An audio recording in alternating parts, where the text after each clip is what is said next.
पत्रकार बंधू असतील, व्यासपीठावर सर्व आदरणीय असतील आणि माझा संपूर्ण ओबीसी समाज असेल आणि इथं सर्व उपस्थित असेल. मित्रांनो, खऱ्या अर्थानं जी झालेली घटना अतिशय दुर्दैवी आहे. तुमच्या मनाचा, तुमच्या भावनेचा आम्ही आदर करतो. तुमच्या जागी जर आम्ही असतो तर हीच भावना असते आमची, हाच उद्रेक असतात. परंतु झालेली घटना अतिशय दुर्दैवी आहे, त्याचं आम्ही समर्थन करणार नाही. मराठा समाज हा मराठा आरक्षणासाठी लढतोय, झगडतोय आणि मराठा समाजाची जी अवस्था आहे ते आपण देखील पाहताय. आपला देखील या मागणीला पाठिंबा आहे. मग घोडं कुठं अडतंय हा देखील माझ्यासारख्या युवकाचा प्रश्न आहे.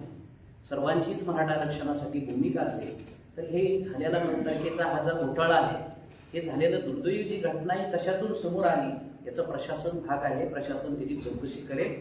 मराठा समाज याचं कधीही समर्थन करणार नाही आणि केलेलंही नाही. कारण मित्रांनो, आपल्याला पुढे जात असताना समाजाला, सगळ्या समाजाला बरोबर घेऊन जावं लागेल. बरेचसे सोशल मीडियाच्या माध्यमातून, आपल्या सर्वांच्या माध्यमातून या महाराष्ट्राचं वाटोळं होतंय का काय, या महाराष्ट्र विनाशाच्या दृष्टीने जातोय का काय, असा प्रश्न निर्माण झाला होता. आपल्या सर्वांना बरोबरीने सर्वांना समोर घेऊन आपल्याला चालावं लागेल. आपण जर चुकीच्या मार्गाने जर गेलो तर महापुरुषाचा अवमान होईल आणि महापुरुषांनी घालून दिलेले जे आपल्याला प्रोटोकॉल असतील, जे आपल्याला दिलेले आदर्श असतील, याचा आपण अवमान करतोय का काय, अशा माझ्यासारख्या युवकाला प्रश्न निर्माण झाला. खऱ्या अर्थानं शशिकांत जे असतील, आपल्या ओबीसी समाजाचे सर्व नेते असतील, हे असतील, प्रशासन असतील, योगेशजी असतील, आमचे बाळासाहेब असतील, या सर्वांच्या माध्यमातून साधक बाधक अशी चर्चा झाली. अरे यातून घडणार आहे काय हे आम्हाला समोर दिसायला लागलं. आपला समाज जर आपण मृत्यूच्या तावडीत जर देत असेल, युवकांना गुन्ह्यामध्ये अडकवत असेल, रक्ताच्या थारोळ्यामध्ये महाराष्ट्र उद्या आपल्याला दिसत असेल आणि आपण जर हे थांबवलं नाही तर हे महाराष्ट्र आपल्याला कदापि माफ करणार नाही अशी भावना आमच्या मनामध्ये आली. त्याबद्दल जी झालेली जी घटना आहे त्याचं कदापि आम्ही समर्थन करणार नाही. यानंतर ज्यांना शंका असेल ते आपण त्याची स्वतंत्र चर्चा करूया. तोही विषय राहिलेला नाही. पोलीस स्टेशनला आपण बसल्यानंतर बऱ्याचशा गोष्टीची चर्चा झाली, सगळ्याची मनमोकळी झाली. आमच्या कुणाहीच्याही मनामध्ये द्वेष भावना या ठिकाणी राहिलेली नाही. या ठिकाणी सांगू इच्छितो, शशिकांत असतील, तुमचे सर्व नेते होते, त्यांना देखील ज्या झालेली घटना कशी झाली आणि कशामुळे झाली त्याचं पूर्ण विवेचन झालंय. या व्यासपीठावरती सगळं काढत बसणं उचित नाही, कारण इथं वेळ कमी असतोय, अधिकारी आहेत. झालेली घटना अतिशय दुर्दैवी आहे, त्याचा मी खेद व्यक्त करतो. समाजाच्या वतीने मी खेद व्यक्त करतो. अशी परत घटना होऊ नये त्याची माझीही जबाबदारी आहे, तुमचीही जबाबदारी आहे. आपल्याला सर्वांना झालेल्या ज्या पद्धतीने आपण पहिल्या भावंडाप्रमाणे राहिलं त्याच पद्धतीने इंदापूरमध्ये आपलं वातावरण पाहिजे. आणि हा इंदापूर पुरता विषय नाहीये, आता हा पूर्ण महाराष्ट्रामध्ये विषय जाणार आहे आणि त्यामुळं त्याचं पापाचं धनी आपल्याला या इंदापूरवासियांना व्हायचं नाही. हा मी निर्णय घेतलेला आहे आणि इथून पुढे आपण गोळ्यामेळ्याने जाऊया. आणि या ठिकाणी मी सर्वांच्या समाजाच्या वतीने झालेल्या घटनेची दिलगिरी व्यक्त करतो. आपण सर्वांनाही मनातून एक विनंती करतो की झालेली घटना हा भूतकाळ समजा, पडलेलं स्वप्न समजा आणि विसरून पुढे चला.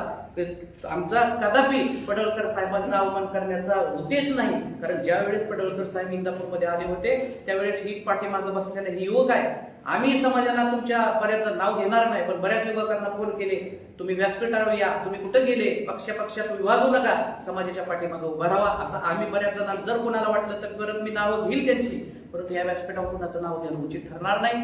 या ठिकाणी झालेली घटनाची जे दुर्दैवी जर आम्ही मराठा समाज समर्थन करणार नाही. प्रशासनाचा आभार मानतो की या ठिकाणी प्रशासनाने अतिशय चांगली कामगिरी या ठिकाणी केली. आमचे योगेशजी असतील, हे बाळासाहेब असतील, हे 3 दिवस झालं या घटनेसाठी झोपलेले नाही. अतिशय हे संपवण्यासाठी, हे पुढे येण्यासाठी तुम्हाला जरी युवकांना वाटत असेल हा तात्पुरता विषय आहे, हा तात्पुरता पायापुरता विषय नाही, हा अतिशय मोठा गंभीर विषय आहे. त्यामुळं या सर्वांच्या योगदानातून हा विषय संपलाय. हे प्रशासन असतील, तहसीलदार असतील, आपले ऍडिशनल एसपी असतील, पीआय असतील, या सर्व यंत्रणा असेल, या इंदापूर प्रशासनाच्या या सर्वांच्या सहकार्यातून हे झालं. पत्रकारांच्या माध्यमातून झालं. पत्रकारांनी, आपल्या चांगल्या समाजामध्ये असणाऱ्या वैचारिक पातळीच्या माणसाने देखील आम्हाला सांगितलं आणि त्यातून हे घडलं. या ठिकाणी मला समाजाच्या वतीने मी पुनश्च एकदा दिलगिरी व्यक्त करतो आणि या ठिकाणी थांबतो. धन्यवाद. जय महाराष्ट्र, जय शिवराय.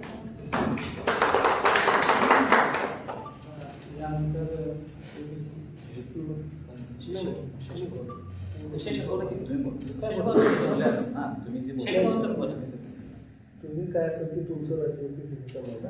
उद्याच्या आंदोलनाची भूमिका मांडून स्पष्ट करतो. बोला. काय अडचण नाही. हा बोल.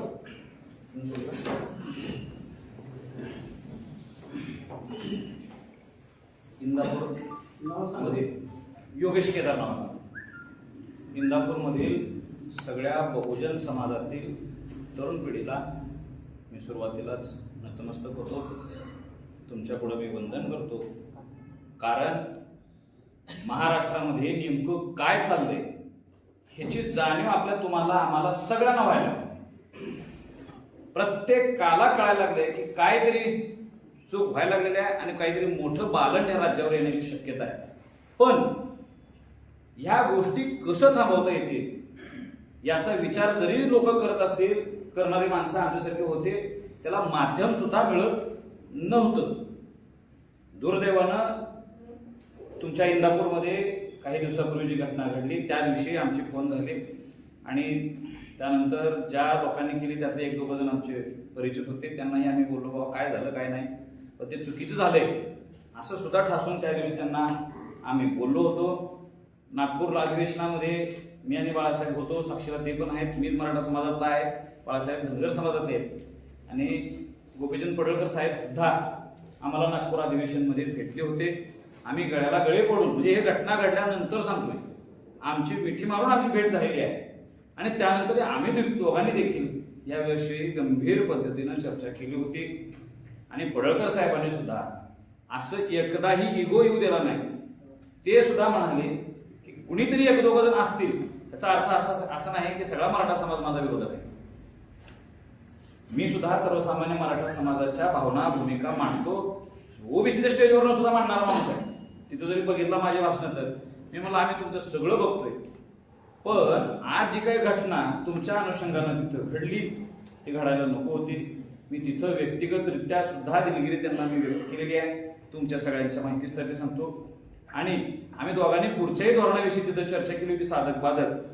परंतु बाळासाहेब किसवे साहेबांच्या पुढाकारानं आम्ही दोघं मित्र आहे आणि इथं जी परिस्थिती दिसली, तुमचं जसं जसं 17 तारीख पुढे यायला लागलेली, दोन्हीकडच्या समाजमधल्या तरुणांच्या भावना ह्या अत्यंत तीव्र दिसायला लागल्या.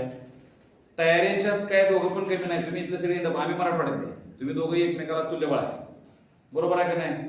म्हणून हा कुठेतरी विकोपाला विषय जाईल का काय अशी शंका, असा प्रश्न आमच्या सगळ्यांच्या मनामध्ये निर्माण आला. आम्ही चर्चा करून तरंगे साहेबांच्या सोबत आम्ही संपर्क केला. कारण हा जो काही धनगर समाज बांधवांच्या मनातल्या भावना आहेत या नव्यानं तिनेच बोलले. नंतर पडळकर साहेब तर काही गेले होते ना, बरोबर आहे का नाही? त्यांनी सगळा विषय मिटवला तिथंच त्या दिवशी. पण आमच्या समाजाच्या विरोधात अशी भूमिका तयार झाली आहे असं त्यांना जे वाटलं, आम्ही त्या गोष्टीचा सुद्धा आदर एक मराठा म्हणून केला, बरोबर आहे का नाही? म्हणून आम्ही संपर्क केला, त्यांच्यासोबत चर्चा केल्या. ते म्हणले की मला सगळ्या मराठा आमच्या धनगर समाज बांधवांमधल्या ओबीसी बांधवांमधल्या लोकांना विश्वासात घ्यावा लागणार, आम्हाला काही हे विदुष्टाला जाऊ द्यायचं नाही अशी प्रगल्भ भूमिका तरंगे सरांनी सुद्धा घेतली. आणि आमची सकाळी सुद्धा आज तरंगे सरांच्या घरी बैठक झाली. त्या बैठकीत सुद्धा तुमच्या समाजातील बहुतांश चांगली माणसं, मोठी माणसं उपस्थित होती. त्यांच्या मनातल्या सगळ्या प्रश्नांची उत्तरं आम्ही द्यायचा प्रश्न केलाय. बऱ्याच गोष्टी SP साहेबांच्या कार्यालयामध्ये, पोलीस स्टेशनमध्ये तहसीलदार साहेबांच्या समोर सुद्धा झालेला आहे. आणि इथं ज्या घटना घडल्या त्यातल्या प्रातिनिधिक स्वरूपामध्ये आमच्या प्रवीण पवार साहेबांनी दिलगिरी सुद्धा तुमच्या सगळ्यांच्या पुढे जाहीररित्या व्यक्त केलेली आहे. सगळं असताना मनातल्या भावना दोघांच्या दुखावलेल्या होत्या. जसं सभा ऐकल्यानंतर मराठ्यांच्या भावना दुखावलेल्या होत्या, त्याच्यानंतर ही घटना घडल्यानंतर तुमच्या भावना दुखावल्या. दोन्हीकडच्या तीव्र भावना होत्या. तरी सुद्धा प्रवीण पवारांनी मराठा समाजातल्या एक प्रगल्भ व्यक्तीची भूमिका घेतलेली आहे. आणि आम्ही सगळ्यांनी त्यांना विनंती केली, मी व्यक्तिगत विनंती केली की प्रवीणजी 2 पावलं आपल्याला मागे सरकावं लागेल. तुमच्या मनात काय असेल, तुमच्या सगळ्यांच्या तरुणांच्या मनामध्ये त्याच्याशी काही घेणं नाही. महाराष्ट्रातल्या मराठ्यांना आणि ओबीसी समाज बांधवांना, सगळ्या समाजांना आपल्याला चुकीचा संदेश द्यायचा नाही. हा महाराष्ट्र आपला शाहू फुले आंबेडकरांचा महाराष्ट्र आहे, शिवरायांचा महाराष्ट्र आहे, वारकऱ्यांचा महाराष्ट्र आहे, मल्हाररावांचा महाराष्ट्र आहे, अहिल्यादेवींचा महाराष्ट्र आपला. हा सगळा तुम्ही आम्ही जर एकमेकांच्या मध्ये असं जर म्हटलं तर होणार नाही. तुम्ही 2 पावलं मागे घ्या अशी विनंती मी ह्या सगळ्या लोकांना केली. आणि ह्या सगळ्या लोकांनी आम्हाला मान दिला. आम्ही यांनाही शब्द दिला होता तरंगे साहेबांना की जाहीररित्या सुद्धा दिलगिरी व्यक्त करणार. त्या पद्धतीनं दिलेला आमच्या शब्दाला सुद्धा मान प्रवीणजींनी तिथे ठेवलाय. आणि माझं असं म्हणणं आहे तरंगे सरांना, भविष्य मोठा असलेला व्यक्ती आहे. इथे तुमच्यामध्ये आम्हाला बऱ्यापैकी मला चेहरे नोंद आहे, पण परिचय असं व्यक्तिगत नाही.